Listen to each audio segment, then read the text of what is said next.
الحمد لله وكفى وسلام على عباده الذين اصطفى أما بعد. عن معاذ بن جبل رضي الله تعالى عنه قال أوصاني رسول الله صلى الله عليه وسلم بعشر كلمات قال لا تشرك بالله شيئا وإن قتلت وحرقت ولا توقن والديك وإن أمراك أن تخرج من أهلك ولا تتركن صلاة مكتوبة متعمدا فقد برئت منه ذمة الله وذمة رسوله ولا تشربن خمرا فإنه رأس كل فاحشة وإياك والمعصية فإن بالمعصية حل سخط الله وإياك والفرار من الزهف وإن هلك الناس وإن أصاب الناس موت فأثبت وأنفق على عيالك من طولك ولا ترفع عنهم عصاك عدبا وأخفهم بالله. رواه أحمد في الطبراني وإسناده صحیح. میرے محترم مکرم سامعین کرام، میں نے آپ حضرات کی خدمت میں ایک روایت مبارکہ تلاوت فرمائی ہے. اس میں رسول اللہ صلی اللہ علیہ وسلم نے حضرت معاذ بن جبل رضی اللہ تعالیٰ عنہ فرماتے ہیں کہ 10 باتوں کی مجھے وصیت فرمائی. ہر بات بہت تفصیلی گفتگو کی حامل ہے، لیکن مختصراً آپ حضرات کی خدمت میں سنبھال کر تھوڑی دیر کچھ باتیں عرض کرنے کی جسارت کر رہا ہوں. دعا کریں کہ اللہ تعالی ہم لوگوں کو کہنے سننے سے زیادہ عمل کرنے کی توفیق عطا فرمائیں. پہلی نصیحت حضرت معاذ بن جبل رضی اللہ تعالیٰ عنہ کو رسول اللہ صلی اللہ علیہ وسلم نے فرمائی، لا تشرک باللہ شیئا، اللہ کے ساتھ کسی کو شریک مت کر. وَإِن قُتِلْتَ أَوْ حُرِّقْتَ، چاہے تجھے قتل کر دیا جائے یا تو اس کو جلا کر راکھ کر دیا.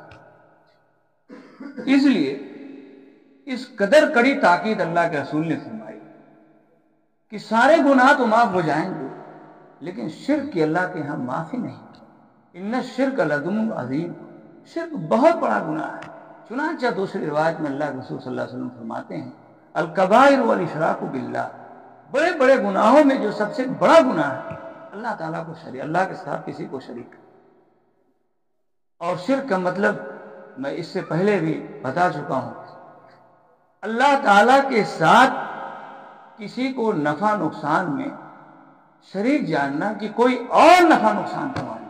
یاد رکھیے، کل شیء لو اجتمعت علی ان ينفعوک لن ينفعوک، دنیا کی تمام چیزیں اگر اکٹھی ہو جائیں اس بات پر کہ تم کو کچھ نفع پہنچائیں، ہرگز نفع نہیں پہنچا سکتی ہیں مگر جو اللہ نے تمہارے لیے لکھی. اسی طریقے سے پوری دنیا اور دنیا کی چیزیں تمہارے خلاف نقصان کرنے پر آمادہ ہوں، تم کو نقصان نہیں پہنچا سکتی ہیں. بہرحال پہلی جو نصیحت فرمائی، وصیت فرمائی اللہ کے رسول صلی اللہ علیہ وسلم نے، لا تشرک باللہ، اللہ کے ساتھ کسی کو شریک مت کرنا. اس کے بارے میں کوئی سمجھوتا مت کرنا کہ اللہ کے ساتھ کسی کو شریک.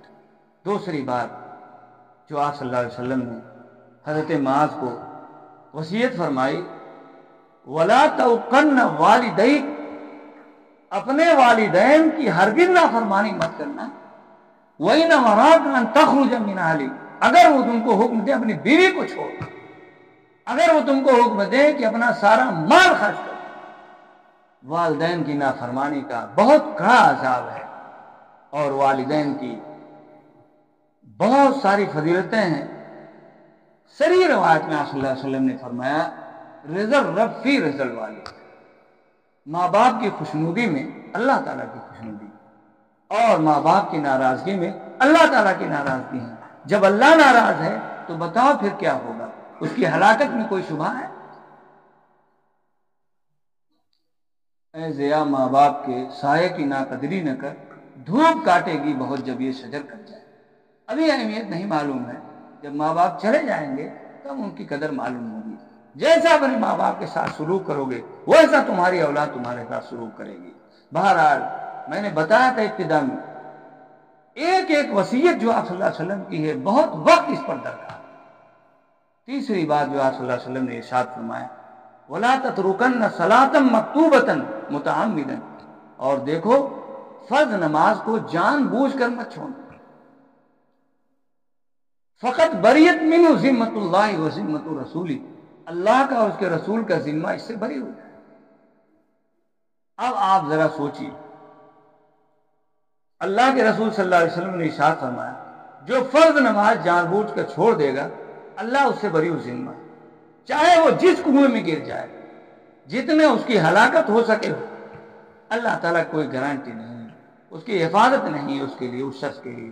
آج لوگ ٹھاٹ سے کتنی نمازیں چھوڑ رہے ہیں، جبکہ اللہ کے رسول صلی اللہ علیہ وسلم نے فرمایا من ترک الصلاۃ متعمدا فقط، جس نے ایک نماز بھی جان بوجھ کے چھوڑ دیا تحقیق کہ اس نے کفر کیا.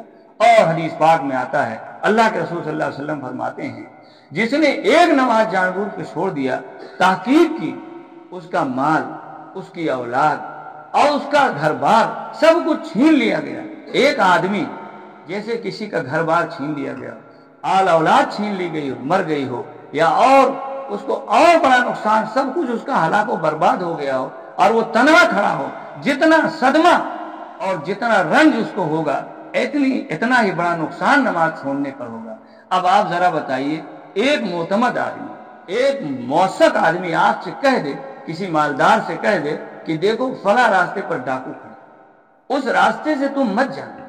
کون ایسا دلیر ہے جو اس راستے سے گزر جائے گا؟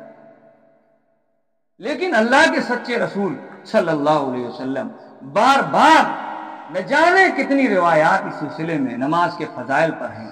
جبکہ نماز نور ہوگی، نماز اعمال کے پیش کے وقت حجت ہوگی، نماز نجات کا ذریعہ ہوگی.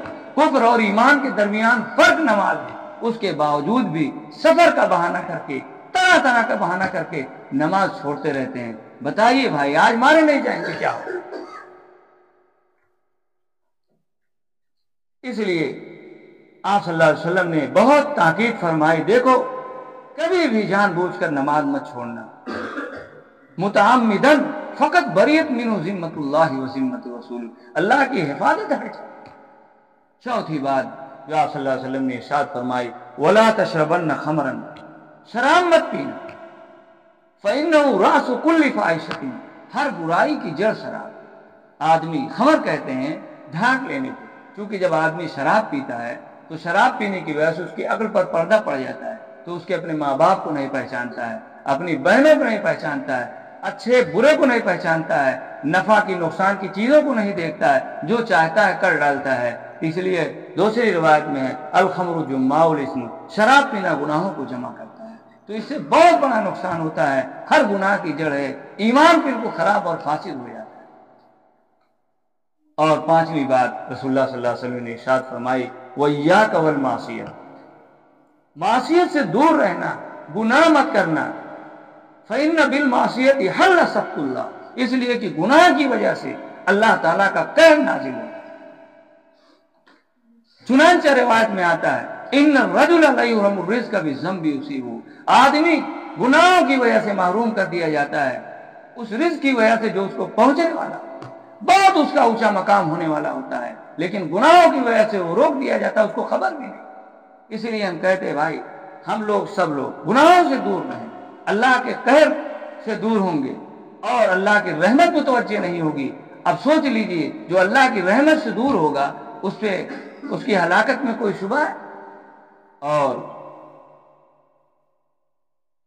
چھٹی بات جو آپ صلی اللہ علیہ وسلم نے ارشاد فرمائی وَإِيَّاكَ وَالْفِرَارَ مِنَ الزَّحْفِ، اور لڑائی سے مت بھاگنا. جب دشمنوں سے مقابلہ چل رہا ہو اس وقت تم لڑائی سے وہاں مت بھاگنا. وَإِنْ هَلَكَ النَّاسِ، اگرچہ سارے ساتھی مر جائیں. اس لیے حدیث پاک میں آتا ہے اللہ کے راستے میں لڑنے والے کا جو رتبہ اور مرتبہ ہے کوئی چیز اس کا بدل نہیں ہو سکتی. یغفر للشہید کل ذنب الا الدین، شہید کا ہر گناہ معاف کر دیا جاتا ہے سوائے قرض. اب آپ سوچ لیجئے کتنے ہی گناہ آپ کر کے آئے ہوں، بڑے سے بڑا گناہ کر کے آئے ہوں، لیکن اللہ کے راستے میں آپ نے آخری نذرانہ جو تھا پیش کر دیا. آخری نذرانہ جان کے بعد کچھ نہیں.